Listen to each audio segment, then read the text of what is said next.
Hola, ¿qué tal? Muy buenos días. Soy la maestra Luz Milagro Gómez Hernández. Soy licenciada en Psicología, egresada de la Universidad Autónoma de Tamaulipas. Cuento con una maestría en Tanatología y estoy certificada para la evaluación del trastorno del espectro autista. Actualmente me encuentro laborando en el Centro de Rehabilitación e Inclusión Infantil de Letón de Veracruz. En el marco del Día Mundial del Autismo, me complace compartir con ustedes una temática que nos involucra a todos Cuando como hablamos del sociedad. Sin trastorno del más espectro preámbulo, autista, comencemos. la pregunta principal es, ¿qué es el autismo? El autismo es un grupo de afecciones diversas que se caracterizan por lo siguiente: algunas dificultades en la interacción social y la comunicación, dificultad para pasar de una actividad a otra, reacciones poco habituales a determinadas situaciones y estímulos. Es importante destacar que no en todos los casos se presentan estos signos o estos síntomas. Recordemos que cada caso es diferente y no debemos generalizar. Este término me gustaría destacarlo, conductas disruptivas. Cuando escuchamos a algún niño llorar ante alguna negación, tendemos a llamarlo un berrinche. Sin embargo, en el diagnóstico de autismo usamos el término de conductas disruptivas. Una conducta disruptiva tiene la característica de ser el resultado de una necesidad, una incomodidad o una respuesta de adaptación de cada niño. De acuerdo al DSM-5, existen también déficits en la capacidad de iniciar y sostener interacción social recíproca, también un déficit en el desarrollo de la comunicación social, algunos patrones de comportamiento restringidos, repetitivos e inflexibles. También nos habla de un déficit que causa deterioro a nivel personal, familiar, social y educativo. Estas características suelen variar de acuerdo al contexto de cada niño, es decir, el contexto familiar o el nivel social donde se desarrolle. Hablemos un poco sobre la prevalencia en el diagnóstico de trastorno del espectro autista. Algunos estudios nos mencionan que aproximadamente 1 de cada 100 niños presenta un diagnóstico de autismo en algún nivel, tomando en cuenta que solamente se contabilizan los casos que cuentan con un diagnóstico.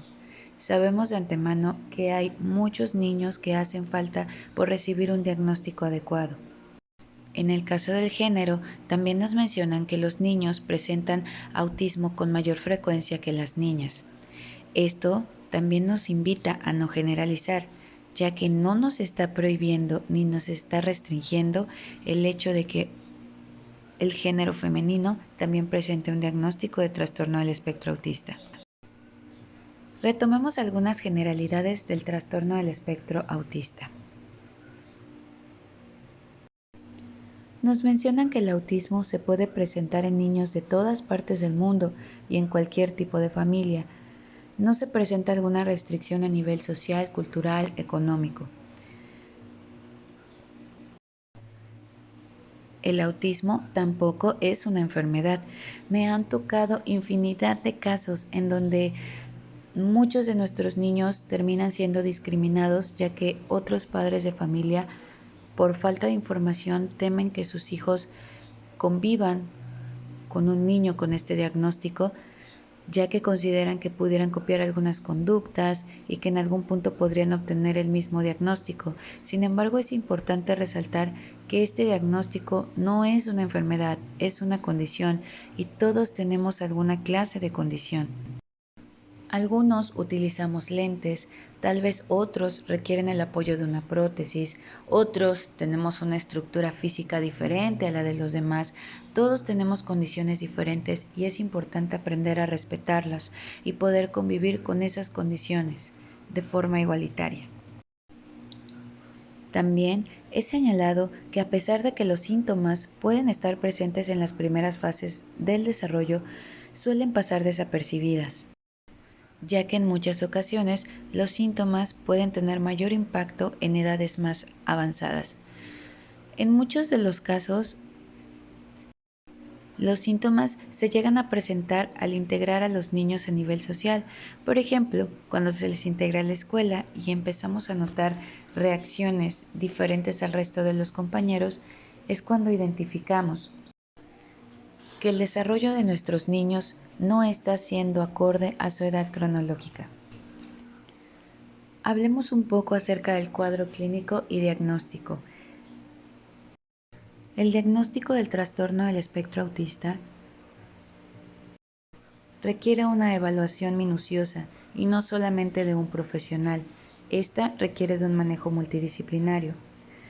No abordaré en específico el tema del diagnóstico, sin embargo, compartiré dos manuales a modo de conocimiento general que nos sirven para identificar ciertos criterios de este trastorno. En primer lugar, podemos observar el Manual Diagnóstico y Estadístico de Trastornos Mentales con su abreviatura DSM-5. Y por otro lado, podemos observar el CIE-11, la Clasificación Internacional de Enfermedades. Ambos manuales son de suma ayuda y permiten identificar y asociar los criterios, es decir, los síntomas o signos que el niño presente, y de esta manera lograr el abordaje multidisciplinario que el niño requiere. Dentro del DSM-5 existen 7 síntomas, estos divididos en dos ejes cardinales de disfunción, llamados criterio A y criterio B. En el criterio A podemos identificar los déficits persistentes en la comunicación social y la interacción social, y en el criterio B podemos encontrar el patrón restringido repetitivo de intereses o actividades. Dentro de nuestro primer eje cardinal, que es el criterio A, se refiere a las deficiencias persistentes en la comunicación social y la interacción social. En este punto se destacan algunas de las siguientes deficiencias. Deficiencia de la reciprocidad socioemocional, que pueden variar en diversos grados. Deficiencias en las conductas comunicativas no verbales usadas para la interacción social. Deficiencias en el desarrollo, mantenimiento y comprensión de las relaciones. Nuevamente, es importante identificar que no todos los niños cumplen con todos los criterios, además que cada diagnóstico es diferente y no debemos generalizar cada síntoma. En el segundo eje cardinal, que es el criterio B, es el referente a patrones restrictivos y repetitivos de comportamiento, intereses o actividades. Dentro de este criterio se destacan los siguientes posibles síntomas: movimientos, utilización de objetos o habla estereotipados o repetitivos. Insistencia, monotonía, excesiva inflexibilidad en sus rutinas o patrones ritualizados de comportamiento verbal o no verbal. Uno más puede ser intereses muy restringidos y fijos que sean anormales en cuanto a su intensidad o foco de interés. También nos habla de una hiper e hiporreactividad a los estímulos sensoriales o interés inhabitual por algunos aspectos sensoriales de su entorno. Sobre el tema de la hipersensibilidad o hiposensibilidad, es importante señalar que muchos de nuestros niños llegan a tener alteraciones a nivel sensorial. Para poder determinar esto se necesita una evaluación, que en este caso algún terapeuta ocupacional podrá ayudar con el diagnóstico.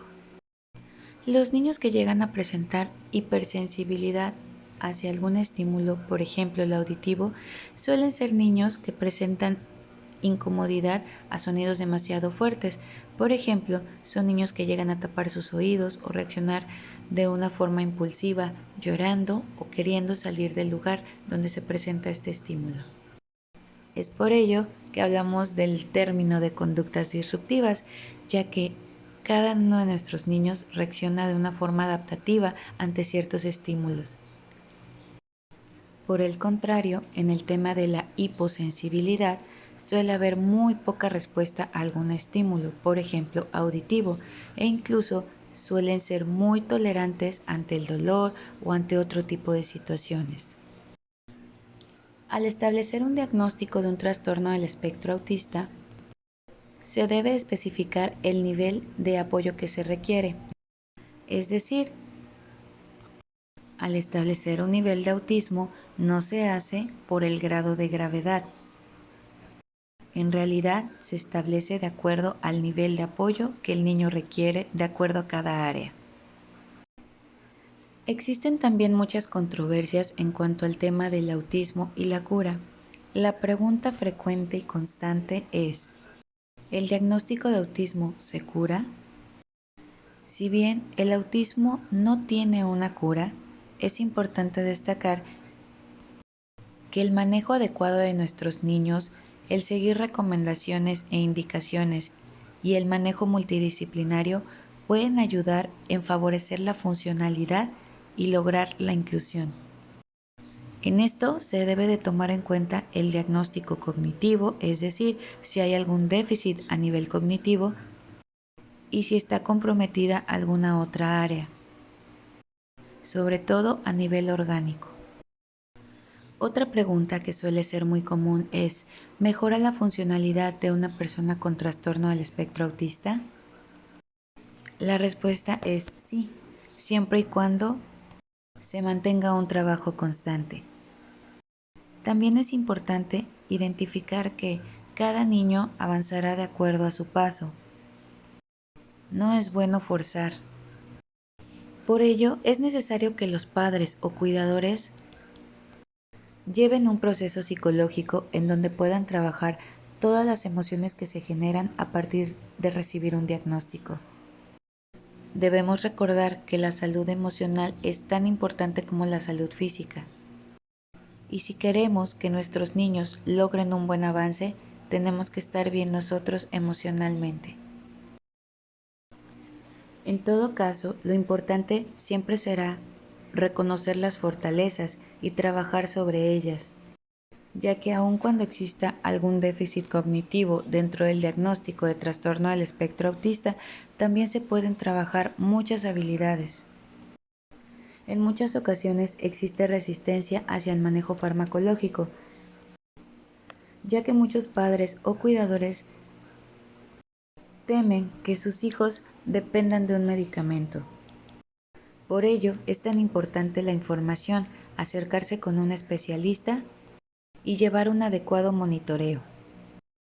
Recordemos que los objetivos del diagnóstico y una evaluación de los trastornos del espectro autista siempre serán proporcionar a la persona y su familia un manejo integral, es decir, hacer uso de los niveles de apoyo que se requieran y también tener un manejo multidisciplinario. Hay que recordar siempre que cada caso requiere un manejo único. Existen muchos casos en donde los niños no logran tener un diagnóstico. La detección temprana puede ayudar mucho en el desarrollo de cada uno de nuestros niños. Sin embargo, es importante analizar, observar y al identificar algún dato de alarma, acercarnos con un especialista para poder llevar un diagnóstico adecuado. Y de esta manera poder dar un manejo temprano a nuestros niños.